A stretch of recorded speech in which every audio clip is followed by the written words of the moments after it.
cánceres metastásicos al pulmón y en casi todos los órganos son los más frecuentes. El cáncer de origen en el epitelio bronquial constituye el 95% de los casos de cánceres primarios, además de la neoplasia primaria, que son los carcinomas. Podemos encontrar carcinoides, sarcomas, linfomas y también podemos encontrar lesiones benignas del tipo de los amartomas, ¿no? Entonces, estas neoplasias epiteliales son muy importantes, así como en menor frecuencia hay tumores mesenquimatosos, ¿sí? Vamos a hablar del cáncer pulmonar propiamente dicho, que como hemos visto constituyen el 95% de las neoplasias primarias, ¿ya? Tiene proporciones epidémicas. Realmente es la primera causa de mortalidad por cáncer en todo el mundo, sobre todo en el varón, y está en ascenso la mortalidad por este tipo de cáncer en la mujer. Es la tercera causa de muerte, todavía esto es válido, la tercera causa de muerte después del colon y mama en la mujer, ¿ya? En Estados Unidos, a partir del 2006, ya está tendiendo a ser la primera causa de muerte por cáncer en las mujeres también, el cáncer pulmonar, y el cociente varón-mujer, que antes era muy elevado a favor del varón, está disminuyendo. ¿Por qué? Porque las mujeres también están con un hábito tabáquico muy importante. Si ustedes van a un restaurante, bueno, ahora no pueden, pero si ustedes van a una pizzería, no, a un local, a un bar, y hay mujeres y hombres, hay más mujeres fumando que hombres actualmente, ¿no?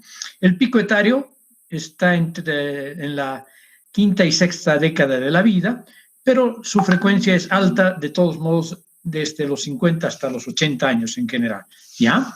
¿Por qué una historia de tantos fracasos? Obviamente por el consumo de tabaco, ¿no? Que es muy alto. Solo el 25% de los pacientes se presentan en estadios tempranos. Esa es otra causa de tanto fracaso en el tratamiento también del cáncer pulmonar. A pesar de los nuevos adelantos, todavía hay una alta tasa de mortalidad. La sobrevida a 5 años, fíjense, va a depender mucho, claro, del estadio clínico de la enfermedad.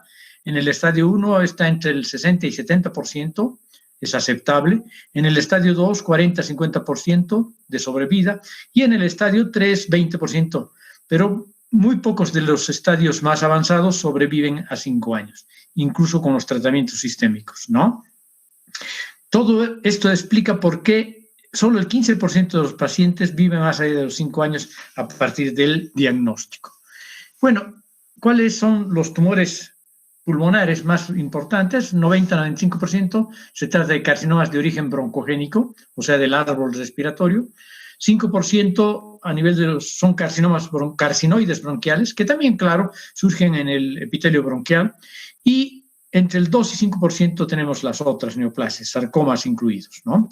El tumor más maligno, más frecuente, a pesar de que son tan frecuentes los carcinomas broncogénicos, de todos modos en el pulmón el tumor maligno más frecuente siempre es el metastásico, lo mismo que en el hígado o en otras localizaciones, como dijimos. La etiología: el tabaquismo. El tabaquismo es el factor de riesgo más importante. Fíjense, el cáncer pulmonar tiene una base de hábito tabáquico hasta en el 85% de los casos, ¿sí? O sea, los cánceres pulmonares, el 85% son fumadores. Esto no quiere decir que el 85% de los fumadores vayan a desarrollar cáncer de pulmón, pero esa es la etiología más frecuente.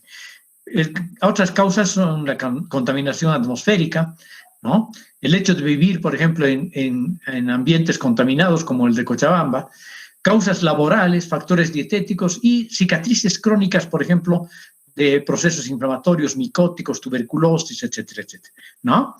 Entonces, en la cronología del desarrollo de esta enfermedad tienen que participar indudablemente agentes iniciadores, promotores y otros contaminantes, ¿no? Los agentes iniciadores son importantes cancerígenos y son los hidrocarburos aromáticos policíclicos y las nitrosaminas. Ambos componentes están presentes en el tabaco, ¿sí?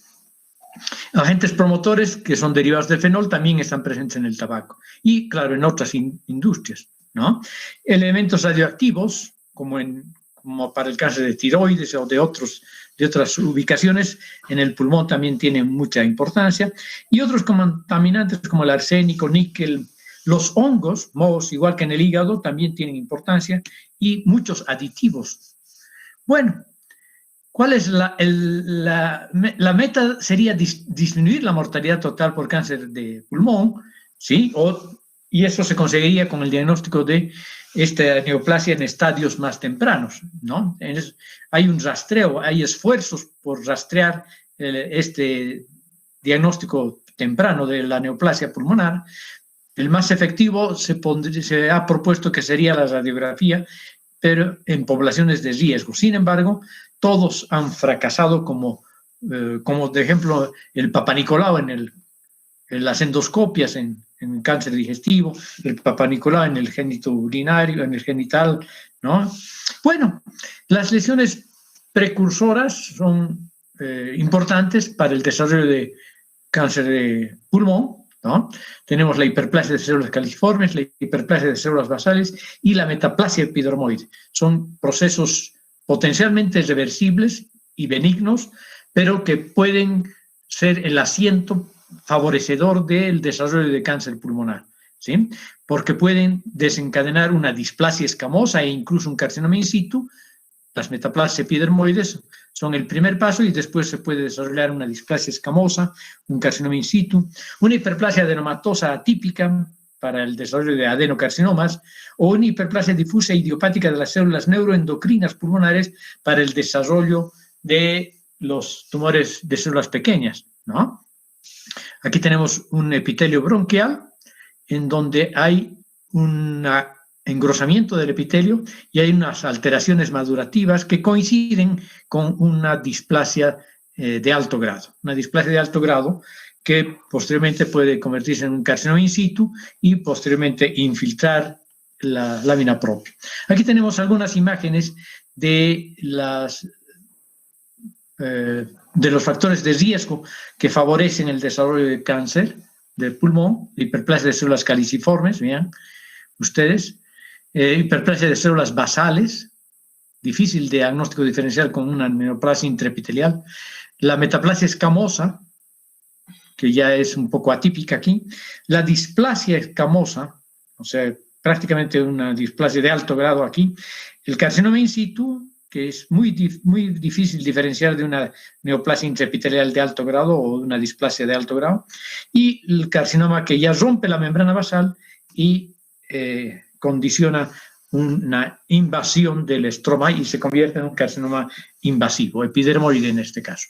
Bueno, en la patología molecular del cáncer hay factores múltiples, entre los factores importantes están los genéticos también, pero hay una influencia poco clara en relación a los estudios moleculares que mostraron varias alteraciones genéticas en las células madre que producen cáncer a través de clones de células malignas que constituyen la masa tumoral, ¿sí? Pero básicamente hay 4 factores de riesgo genético que predisponen al cáncer de pulmón.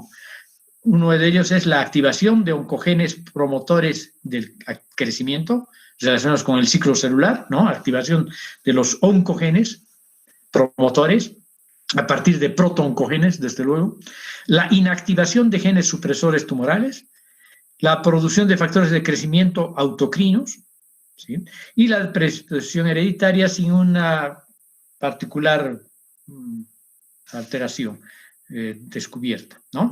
Los objetivos moleculares, estos objetivos moleculares, se van a ir convirtiendo paulatinamente en el mecanismo de tratamiento para aumentar la sobrevida, sobre todo por el momento, de estos pacientes, ¿no? Todavía no hay una cura para el cáncer pulmonar que no sea quirúrgica cuando se diagnostica a tiempo, solamente se prolonga un poco la vida de los pacientes, ¿sí? Entonces, hablemos un poco de estos genes involucrados en la patología molecular del cáncer de pulmón, que también pueden estar relacionados con otros cánceres, no solamente de pulmón. Hablaremos primero de la activación de oncogenes promotores del crecimiento, ¿sí? Aquí están los genes KRAS, MYC, factores de receptor del crecimiento epidérmico, BRAF, PIK-A, BCL2, etc., ¿no? Entonces, las mutaciones del KRAS que están presentes en el 25% de los adenocarcinomas, en el 5% de los epidermoides y excepcionalmente presentes en el carcinoma de células pequeñas o microcítico. Guardan estrecha relación con el hábito tabáquico y se asocian con mal pronóstico, el KRAS. La sobreexpresión del gen MYC del 10 a 40% de los carcinomas de células pequeñas, rara vez en los carcinomas de células no pequeñas, ¿sí? Luego tenemos la mutación en el dominio de la tirosinasa del gen que es el receptor del factor de crecimiento epidérmico. Este tiene mucha importancia y está relacionado con los adenocarcinomas periféricos en pacientes, mujeres sobre todo, no fumadores, no fumadoras sería en este caso, ¿no? Bueno, las mutaciones en las familias BRAF y PIK3CA, la expresión excesiva del protoncogen BCL2 que codifica una proteína antiapoptósica que está expresado en el 25% aproximadamente de los carcinomas epidermoides y en el 10% de los adenocarcinomas. Luego tenemos la inactivación de genes supresores tumorales. Varios genes supresores tumorales se han identificado, sobre todo a nivel del brazo corto, pequeño del cromosoma 3, ¿sí? Aquí tenemos al P53 y al retinoblastoma. El P53 que está presente en el 80% de los carcinomas microcíticos y en el 50% de los no microcíticos. El gen del retinoblastoma en más del 80% de los microcíticos y en el 25% de los no microcíticos. También hay genes promotores tumorales adquiridos que causan la pérdida de la función normal de los genes supresores tumorales que regulan el crecimiento celular. Aquí están el P16 y el famoso gen RASFIA. Luego tenemos los factores de crecimiento autocrinos que que participan en una especie de proceso multiescalonado que requiere agentes iniciadores y promotores. La nicotina actúa tanto como iniciador como promotor. Otros componentes del humo del tabaco actúan como promotores al desenmascarar la expresión de receptores de nicotina acetilcolina y hormonas elaboradas por el mismo tumor como parte del síndrome paraneoplásico activan también la vía autocrina. Y por último tenemos la predisposición hereditaria, si bien no es frecuente, hay unos ejemplos bien estudiados de cáncer pulmonar hereditario en el síndrome de Li-Fraumeni, que consiste en mutaciones germinales por vía germinal del gen TP53 que codifica el gen supresor tumoral P53. ¿Ya? Los pacientes con retinoblastoma que están predispuestos a cáncer de pulmón en el futuro, los parientes en primer grado de pacientes con cáncer de próstata, 2 a 3 veces más posibilidades, y mutaciones en el citocromo P450, que es un agente que metaboliza el carcinógeno químico del humo del tabaco. ¿Sí? Y claro, frente a estos genes que favorecen el desarrollo del cáncer pulmonar y otros cánceres, hay objetivos moleculares para el tratamiento. Se constituyen en objetivos moleculares, mejor dicho, para el tratamiento y predicción de la supervivencia. Se están descubriendo cada vez más nuevas moléculas diana, medicamentos de la terapia dirigida para el cáncer de pulmón no microcítico sobre todo, ¿no? Porque para el cáncer microcítico no hay todavía nada en particular. Entonces, esto se conoce como terapia molecular anti la mutación, por ejemplo, del receptor del factor de crecimiento epidérmico en el tratamiento del carcinoma no microcítico, sobre todo el adenocarcinoma periférico no relacionado con el tabaco, no relacionado con las mujeres, sobre todo, no microcítico, ¿ya? Y el factor de crecimiento productor de células vasculares, endotelial vascular, ¿sí? Que favorece la proliferación vascular de los tumores, que en concentraciones excesivas contribuye a la angiogénesis tumoral. Entonces, hay que luchar contra este gen y contra este otro, ¿no? Esos son los blancos moleculares de las nuevas terapias. Pero también hay patrones moleculares génicos con fines predictivos, ¿sí? Se han hecho estudios proteónicos experimentales sobre la presencia en cada paciente de un patrón molecular proteínico único. Diagnóstico temprano, resistencia a fármacos, respuesta al tratamiento, supervivencia serían los objetivos de estos patrones moleculares génicos. Hay muchos medicamentos dirigidos justamente al crecimiento de estos genes, a evitar la actividad de estos genes, el crecimiento de vasos sanguíneos, por ejemplo, o la angiogénesis. Se utiliza el bevacizumab, el ramucirumab, ¿no?, cuyas marcas comerciales son el Avastin, el Chirimanza, etc.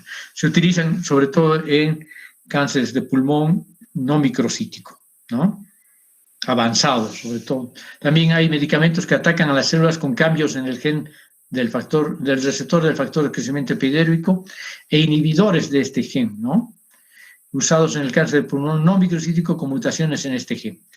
Aquí tienen un listado de varios de estos medicamentos, terapia molecular contra el cáncer, ¿sí? Pueden utilizarse solos sin quimioterapia o con quimioterapia, y que se pueden ir alternando cuando se adquiere resistencia a estos medicamentos. Y así sucesivamente hay una terapia dirigida contra el cáncer de pulmón no microcítico. Se han descrito varios otros medicamentos que atacan a las células con diferentes cambios genéticos, ¿no? ALK, ROS1, BRAF, RET, MET, y etc. ¿Ok? Bueno, evolución clínica del cáncer de pulmón. Esto es interesante. Es indolente al principio, pero agresivo. O sea que se descubre muy tarde realmente, ¿no? Pasan inadvertidos a pesar de estar en la vía respiratoria y son agresivos.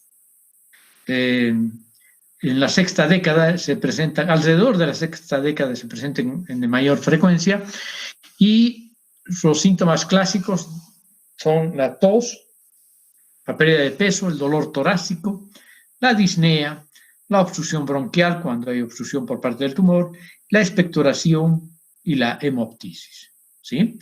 Muchos de estos tumores, tanto microcíticas como no microcíticos, van a producir síndromes paraneoplásicos al secretar en forma paraneoplásica justamente hormona antidiurética, hormona adrenocorticotrófica, calcitonina, gonadotrofina, serotonina, gastrina, paratormona, etcétera, que van a condicionar justamente el síndrome de secreción inadecuada de la hormona antidiurética, el síndrome de Cushing, la hipocalcemia, la ginecomastia, el síndrome carcinoide en el caso de la serotonina, el síndrome de Solinger-Ellison en el caso de producción exagerada de gastrina, hipercalcemia, etcétera. Y son las células tumorales las que presentan estas secreciones, dando síndromes paraneoplásicos. Pero además de los síndromes paraneoplásicos, puede haber efectos locales por parte del crecimiento y diseminación a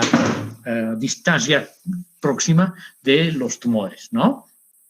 Entonces, ¿cuál es la manifestación clínica y cuál la base anatómica de estos diferentes efectos?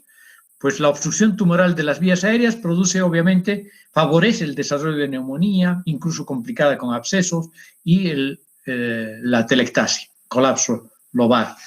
Luego, la obstrucción tumoral con acumulación de lípidos celulares en macrófagos espumosos, en la neumonía lipoidea, ¿no? La propagación tumoral a la pleura, obviamente, este es un evento muy frecuente, el derrame pleural, ¿sí? La compresión del octavo nervio cervical, que se produce el síndrome, que se llama tumor de Panquast, produce el síndrome de Panquast, que se caracteriza por el dolor del brazo irradiado hacia el borde cubital, ¿no?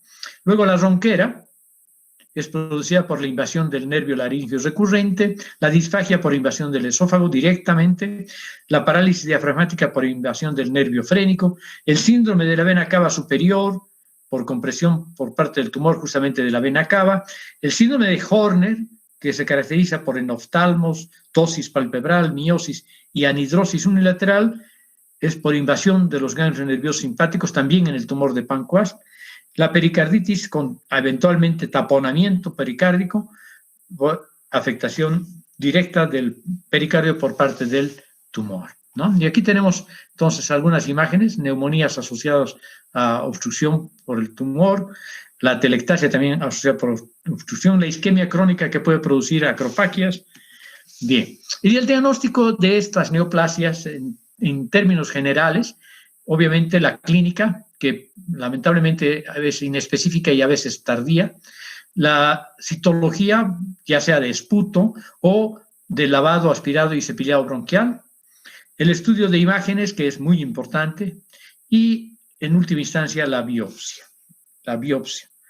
Aquí vemos imágenes radiológicas donde se ve el tumor en una tomografía, una radiografía con un síndrome neumónico parecido a una neumonía, que probablemente se trate de un adenocarcinoma con compromiso pleural, podría ser un adenocarcinoma bronquioalveolar, que a veces tiene este tipo de presentación clínica.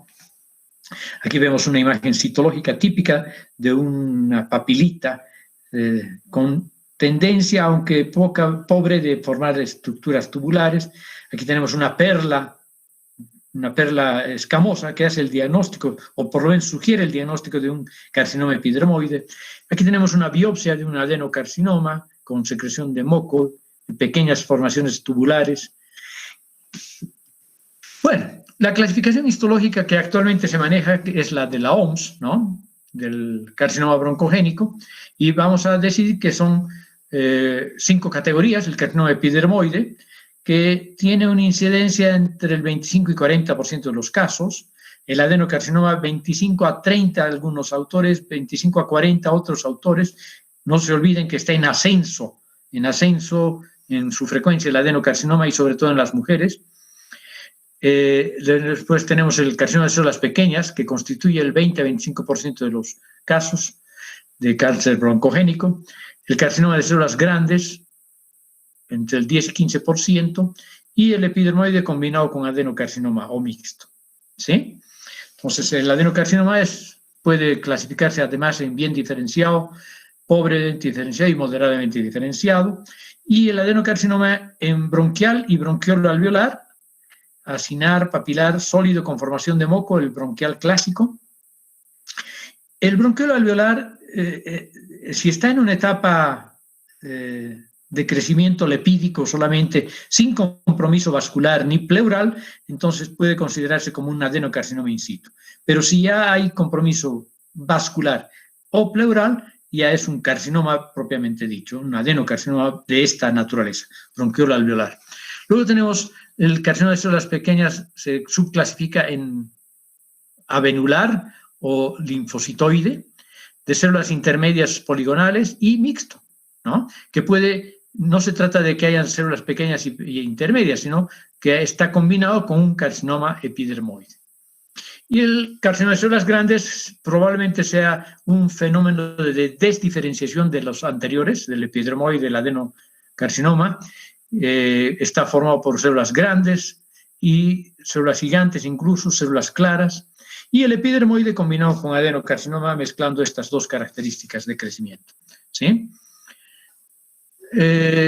Aquí tenemos una clasificación histológica: carcinoma epidermoide, carcinoma de células pequeñas, adenocarcinoma, de células grandes, adenoescamoso, con elementos pleomórficos, tumor carcinoide y tipo carcinoma de glándulas salivales. Y este es un poco frecuente, pero hemos visto, incluso en Cochabamba lo hemos visto, este carcinoma de células parecidas a glándula salival.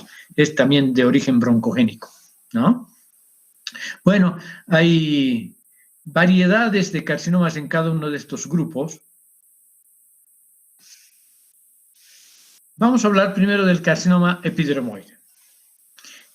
Tiene una estrecha relación con el tabaquismo, es central, broncocéntrico y por lo tanto de crecimiento central a nivel del híleo pulmonar y o sus proximidades, más frecuente en varones.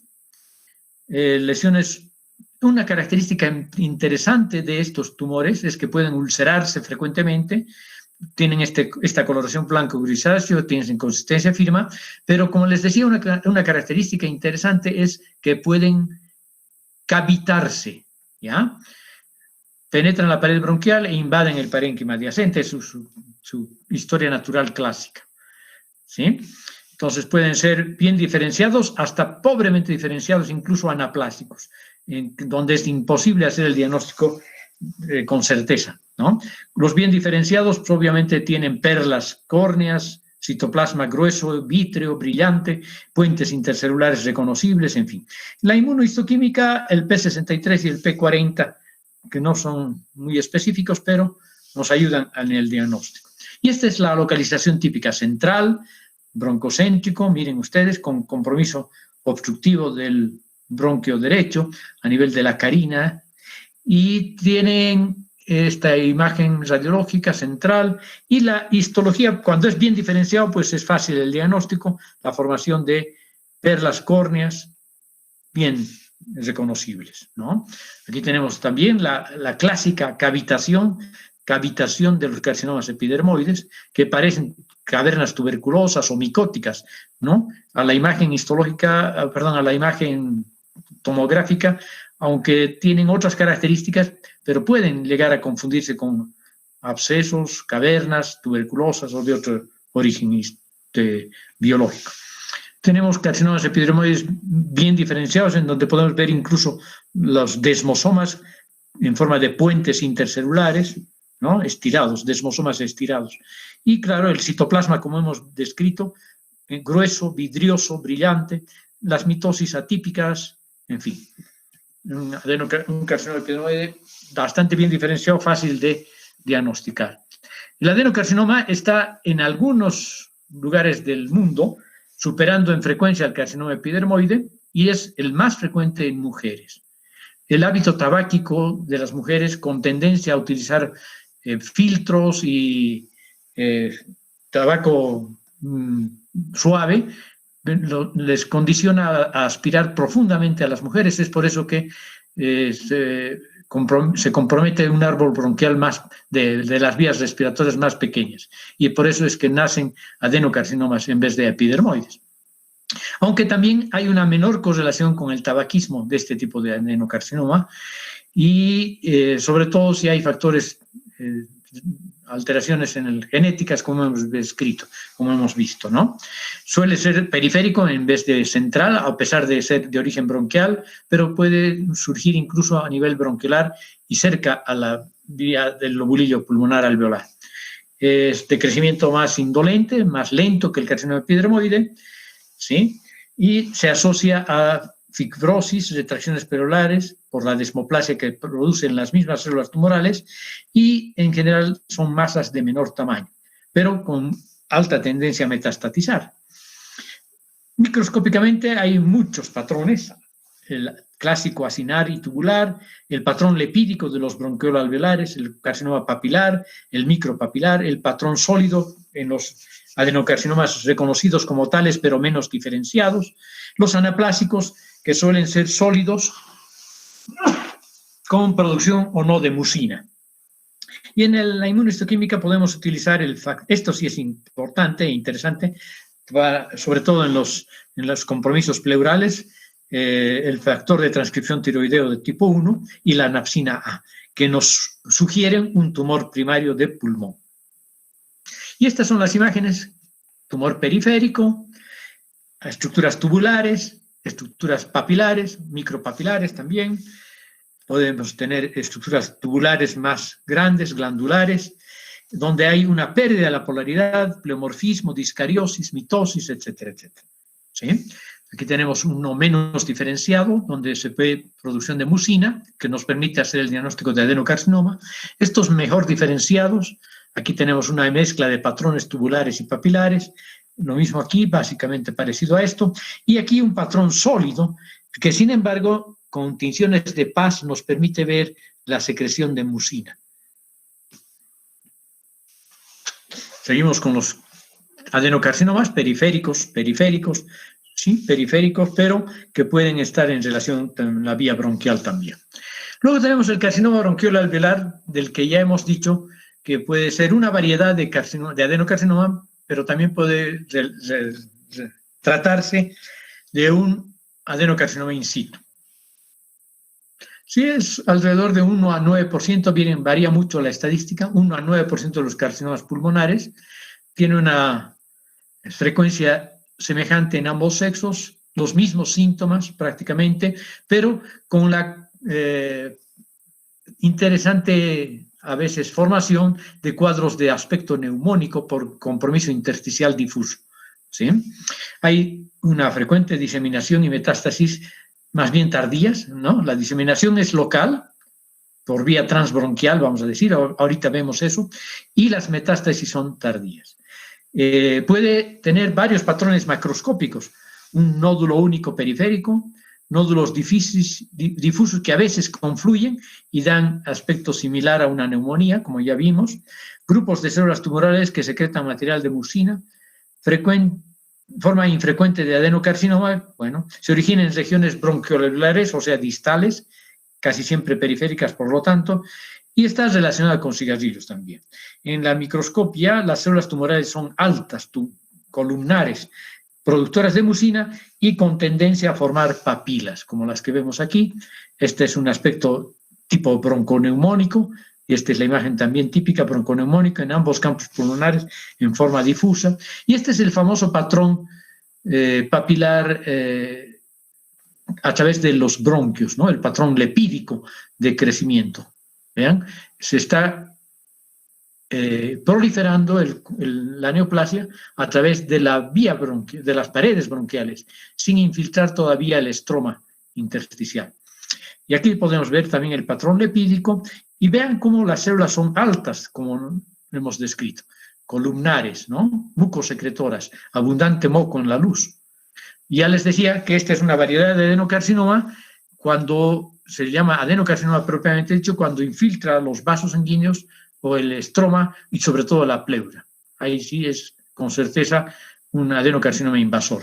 Mientras se mantenga mediante un crecimiento lepídico solamente, se considera que es un adenocarcinoma in situ. El microcítico es de muy mal pronóstico, es broncocéntrico, de crecimiento central, rápido, agresivo y precoz en sus metástasis, ¿no? Ya el diagnóstico, con certeza que ha dado la mayoría de estos tumores metástasis. Tiene una alta relación con el consumo de tabaquismo, de cigarrillos. El 99% de estos tumores se da en los fumadores, es más frecuente en varones. Es incurable quirúrgicamente, responde bien a la quimioterapia y a la radiación al principio, ¿no? Prácticamente desaparece la neoplasia, pero por su carácter infiltrante y metastásico precoz, al final termina ganando a la quimioterapia y a la radiación. Y tiene una alta posibilidad de dar síndromes paraneoplásicos, una de las hormonas producidas ectópicamente más frecuentemente, la hormona ACTH y la antidiurética, ¿no? Microscópicamente, células pequeñas en avena, sin organización epidermoide ni glandular. Esos son los que no son mixtos. Y también pueden haber células poliédricas más grandecitas o intermedias. Aquí está el aspecto clásico de estas células redondas, pequeñas, azules, parecen linfocitos en algunas áreas, ¿sí? Pero tienen un núcleo mucho más grande e hipercromático. En realidad se llaman células pequeñas, pero a pesar de ser consideradas como células pequeñas, incluso linfocitoides, tienen un tamaño de 2 a 3 veces mayor que los linfocitos, ¿sí? Entonces tienen una monotonía celular, células uniformes, pequeñas, núcleos pequeños, redondeados o fusiformes, cromatina fina y en grumos regulares, vean esa densidad cromatínica, son muy hipercromáticos, el citoplasma es escaso, crecen en racimos, ¿sí? Pueden tener con frecuencia necrosis por el rápido crecimiento y tienen niveles altos de la proteína antiapoptósica BSL2. Son positivos a las tinciones de cromogramina, sinaptofisina y inmunohistoquímicamente al CD57. ¿Sí? Luego tenemos el carcinoma de células grandes. Carcinoma de células grandes que, como les dije, probablemente se trata de una neoplasia desdiferenciada a partir de un adenocarcinoma, de un carcinoma epidermoide. Son células grandes, a veces gigantes, otras son células de citoplasma claro, a veces tienen un aspecto sarcomatoide, fusiforme, en fin. Aquí tenemos estas células gigantes que se pueden ver, grandes, aunque no multinucleadas necesariamente. Vean el tamaño de células comparadas con las vecinas. Otros tumores pulmonares y pleurales.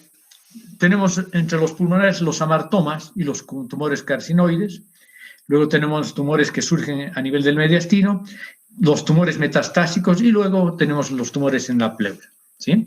Vean ustedes, aquí tenemos en estas imágenes un pulmón comprometido por múltiples monedas metastásicas, ¿no?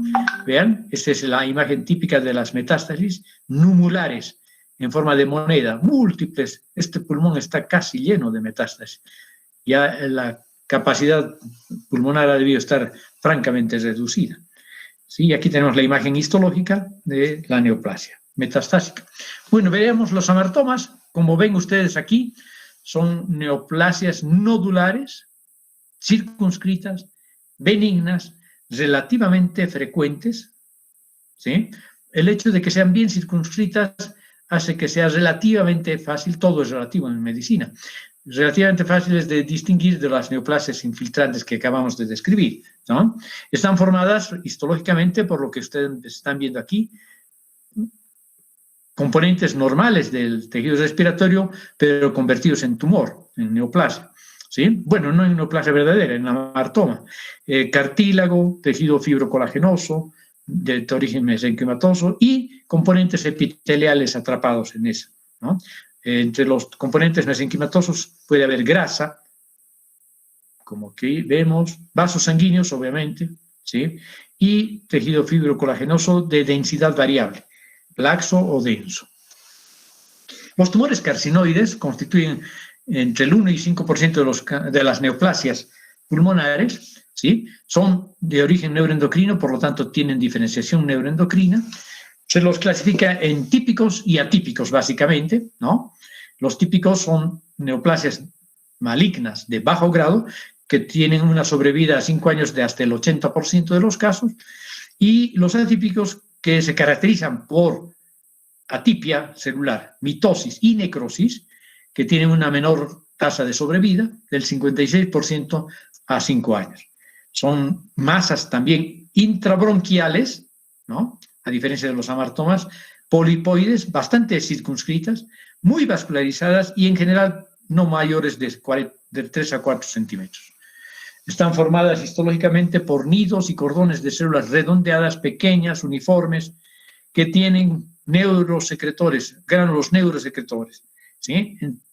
Son positivos puesto que son de origen neuroendocrino, enolasa neuronal específica, serotonina, calcitonina, bombecina, ¿no? Son péptidos hormonales. Y esta es la imagen típica, macroscópica, de un tumor carcinoide, redondeado, a veces polipoide.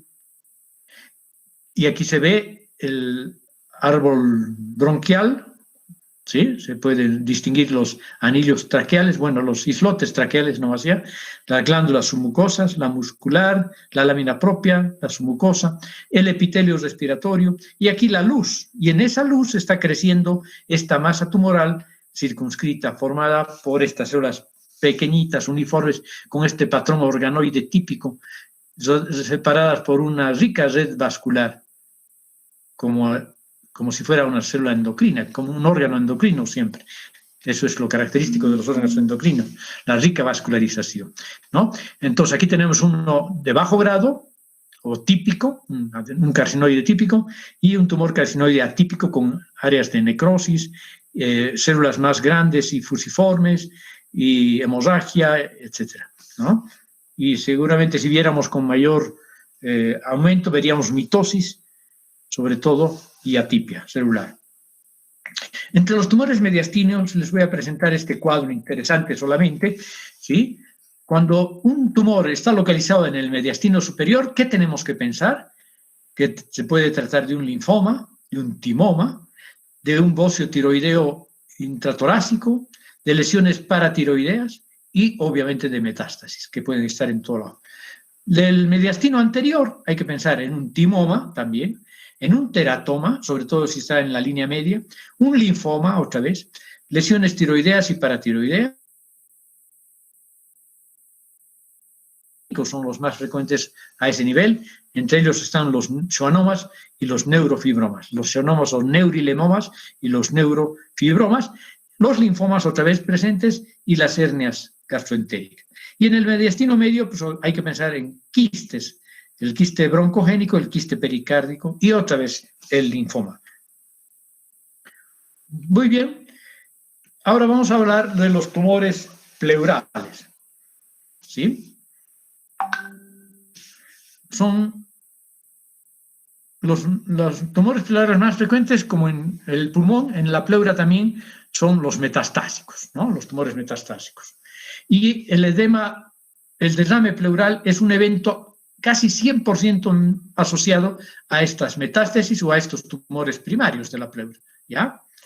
Bueno, básicamente los tumores primarios de la pleura, porque obviamente después de las metástasis hay también tumores primarios.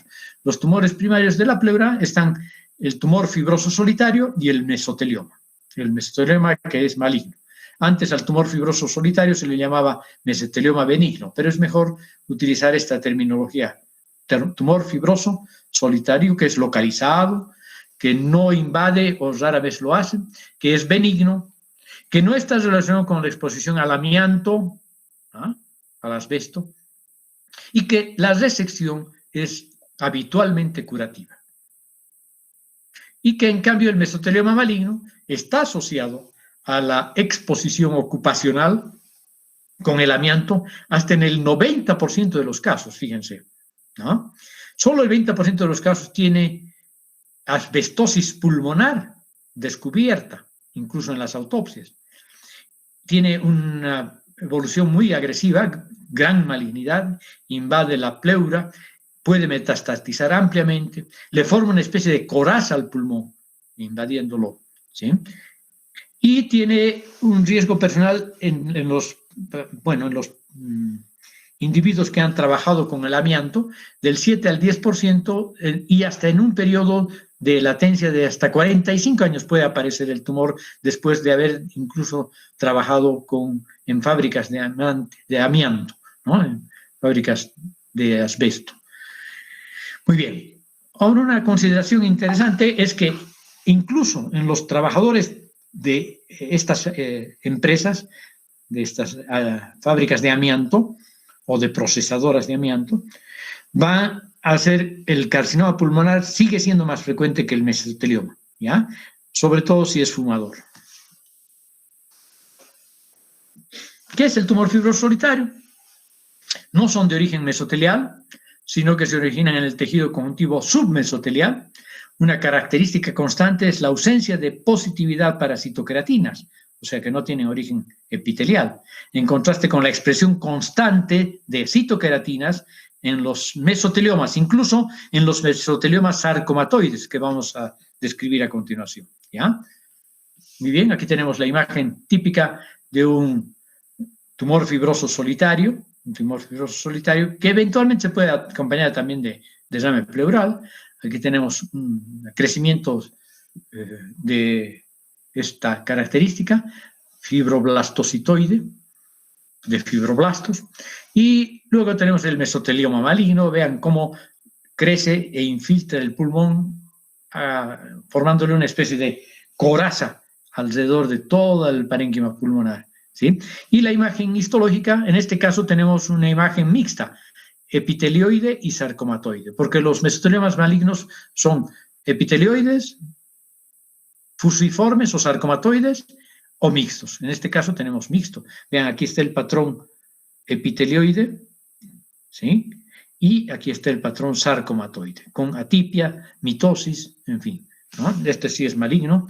Aquí tenemos otras imágenes. Entonces, esta es la clasificación del epitelioide, que es el epitelioide, sarcomatoide y mixto, ¿no? Decíamos. Es más frecuente el epitelioide, está seguido por el sarcomatoide, y el menos frecuente es el mixto, que es el que acabamos de ver, ¿sí? 70% epitelioides, 20% sarcomatoides, 10% mixtos. Esta es otra imagen macroscópica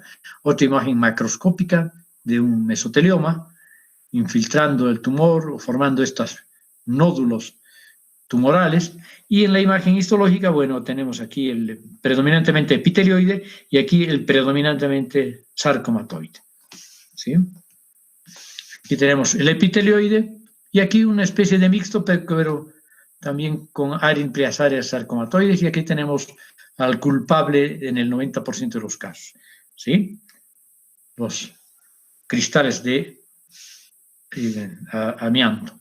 Y aquí tenemos otra vez un mesotelioma infiltrante circunscripción. Miren cómo está creciendo, tiene un patrón epitelioide predominante, podría confundirse fácilmente con un adenocarcinoma metastásico a la pleura, y cómo está invadiendo, aquí tenemos yemas invasivas al parénquima pulmonar. Muy bien, eso sería todo por hoy.